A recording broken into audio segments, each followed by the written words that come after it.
الحمد لله نحمده ونصلي ونسلم على رسوله الكريم أما بعد فأعوذ بالله من الشيطان الرجيم بسم الله الرحمن الرحيم۔ رسول اللہ صلی اللہ علیہ وسلم کی سنتوں کا ذکر چل رہا ہے تو آپ کے چہرے انور کی مسکراہٹ وہ اکثر بشاشت کے ساتھ چہرے پر موجود ہوتی تھی۔ صحابہ فرماتے ہیں کہ رسول اللہ صلی اللہ علیہ وسلم جب بھی کسی سے ملتے تو حشاش بشاش ہونے کی حالت میں، افسردہ نہیں، آپ تبسم فرمایا کرتے تھے، مسکراہٹ ہوتی تھی، کھلکھلاہٹ ہوتی تھی۔ آپ اکثر یا زیادہ تر قہقہا لگا کر نہیں ہنستے تھے، یہ آپ کی عادت نہیں تھی، اور آپ نے اس کو ناپسند بھی فرمایا۔ اگر صحابہ کو اس حالت میں پایا تو اکثر منع فرمایا کہ موت کو یاد رکھو تاکہ تمہیں قہقہے سے بچ جاؤ۔ چہرے سے ہی متعلق رسول اللہ صلی اللہ علیہ وسلم کی زبان اطہر کی بھی سنتیں چند ذکر کی تھی، پھر مسواک کی سنت بتلائی۔ اب کھانے کی سنت بھی چونکہ منہ سے متعلق ہے، رسول اللہ صلی اللہ علیہ وسلم جس قبیلے سے تعلق رکھتے تو وہ بہت عالی شان قبیلہ ہے، اور ایک مرتبہ تابعین کی جماعت ایک جگہ دسترخوان پہ کھانا کھا رہی تھی۔ اس دوران ایک صحابی وہاں سے گزرے تو انہوں نے آواز دی، جیسے ہم بھی بعض دفعہ کھانا کھا رہے ہوتے ہیں، کوئی گزر رہا ہوتا ہے، کہتے ہیں بھئی کھا لو آپ بھی ساتھ۔ تو وہ صحابی واقعی آئے اور انہوں نے آستینیں سے چڑھائیں اور کھانا شروع کرا ان کے ساتھ، اور الحمدللہ اتنا کھایا کہ آخر تک جم کے بیٹھے رہے، اور دسترخوان پہ جو کچھ بچا اس کو بھی صاف کیا۔ تو یہ تابعین دیکھ کر ان کو فرمانے لگے کہ ایسا معلوم ہوتا ہے کہ آپ رسول اللہ صلی اللہ علیہ وسلم کے قبیلے قریش سے تعلق رکھتے ہیں۔ کہا کہ بالکل، آپ کو کیسے معلوم ہوا؟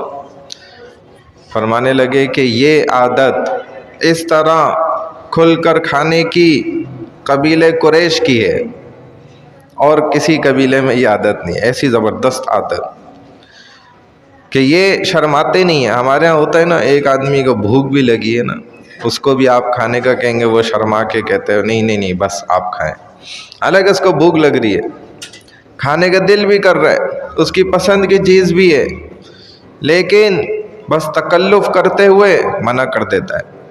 تو یہ ہمارے حضور کے قبیلے کی عادت نہیں ہے۔ فرمانے لگے کہ ہاں، ہمارے قبیلے میں ایسے ہی ہے کہ کھل کر کھاتے ہیں، اور جب کھلاتے ہیں تو بھی کھل کے کھلاتے ہیں۔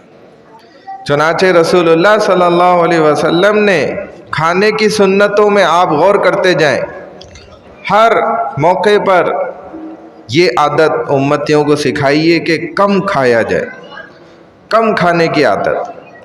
دیکھیں، شروع سے لے کے آخر تک میں بڑے مختصر انداز میں کوشش کرتا ہوں کہ پہلے اٹھو بھئی، ہاتھ دھو کر آئے، اب پوچھو نہیں، گیلے ہاتھیں سوکھنے کا انسان انتظار کرتا ہے، بھئی گیلے ہاتھ سے کیسے میں روٹی یا چاول سے شروع ہو جاؤں۔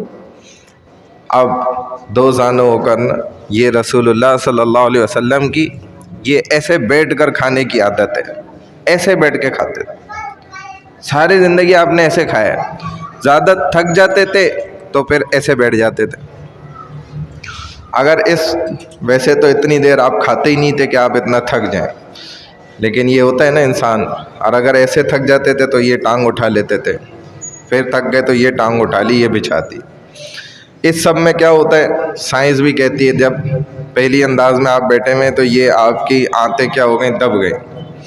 اب یہ خود ہی آپ کو زیادہ کھانے ہی نہیں دیں گی، کیونکہ دبی ہوئی ہے نا، آدھی تو یہ دب گئیں۔ اب اندر جو جائے گا کھانا وہ خود بخود جب تھوڑا سا ہی جائے گا، جگہ نہیں بچے گی تو اس کو محسوس ہوگا پیٹ بھر گیا۔ کم کھانے کے راز۔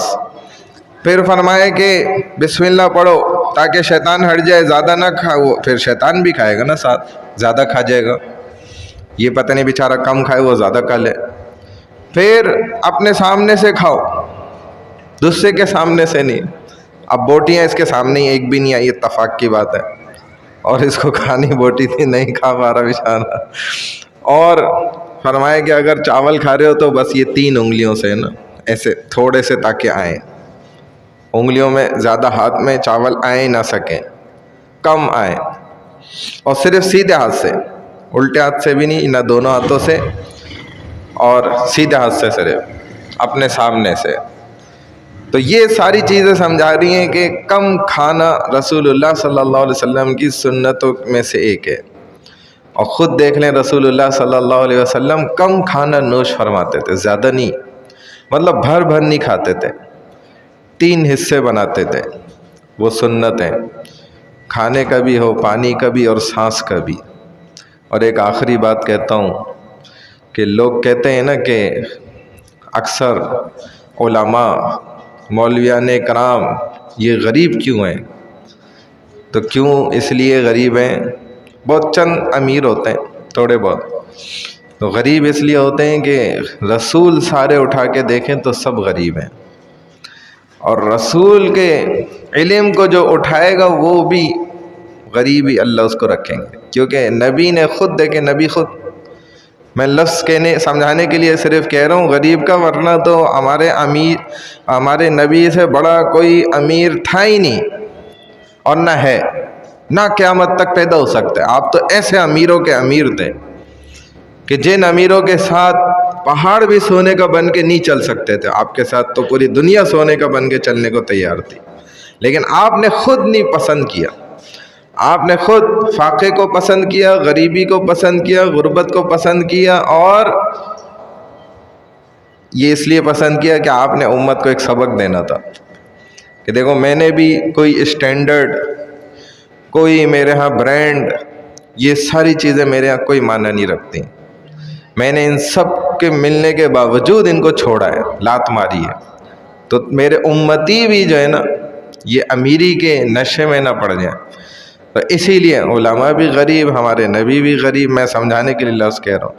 اور اکثر نبیوں کو دیکھیں، اکثر صحابہ کو دیکھیں، سوائے چند کے، وہ بھی کیا تھے، اسلام لانے سے پہلے ان کی کسی کی 23 دکانیں، کسی کے کتنے کاروبار، کس کا کتنا پیسہ، لیکن اسلام قبول کرنے کے بعد خود رسول اللہ صلی اللہ علیہ وسلم کے دادا عبد المطلب، حالانکہ سردار مکہ ہیں لیکن پیسے نہیں ہوتے تھے ان کے پاس، سردار کے پاس، کیونکہ اتنے سخی تھے کہ حجاج پہ اتنا پیسہ جتنا ہوتا تھا سب خرچ کر دیتے تھے، تو پیسہ ان کے پاس رہتا ہی نہیں تھا، حالانکہ سردار تھے سب سے بڑے مکہ کے، اور اس کے باوجود کیونکہ سخاوت بہت تھی، حاجیوں کے اوپر خرچ کر رہے ہیں، ان کے پانی پہ، ان کے کھانے پہ، زمزم میں شہد ملا کے پلا رہے ہیں، اور سرید کھلا رہے ہیں، دھڑا دھڑ جتنا پیسہ ہوتا تھا سارا ختم کر کے بیٹھ جاتے تھے، تو یہ سخاوت تھی۔